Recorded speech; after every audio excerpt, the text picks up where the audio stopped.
Naku.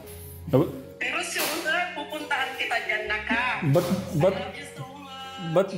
ba't daw tita eh, nakita nyo naman na. Alam mo na, dahil sa'yo, nagkaroon ako ng magandang trabaho. Grabe naman. Yes! Nakita kita no. Ay, hindi ako mahilig sa vlogger, anak. Alam mo ba yon? Pero nung pandemic, nung down na down kami dito, no? Bawal lumabas. Tumaan yung batang kargador. Parang halos pare-parehas lang kami ng testimony ng mga OFW sa RAM.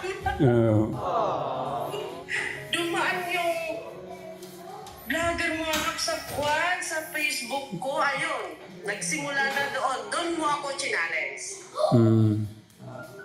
Doon mo ako challenge sa na para bagas kasi wala nang magtatrabaho dito noon eh. Tapos takot kaming pumasok sa ospital dahil sa COVID ko mga nandito sa abroad. Grabe ka! God bless you so much, anak. Grabe. At thanks God, nagkita kayo ng tatay Ramo. Thank you, thank you. Dahil sa'yo, anak, naging Tita Mermed. Tita Mermed. Gusto makita talaga. Tita Mermed. Pero thank you na ka. Binigyan mo ako ng time. Thank you sa time mo. Nakita din kita at na-try din kitang makausap. Ano po siya nun, tita? Kakarating lang po nila nun. Hindi ko lang alam kung naiglip ka na ba nun, kuya? Naiglip ka na ba nun, kuya? Nako, naiglip na po pala. Nagising ko lang pala, tita.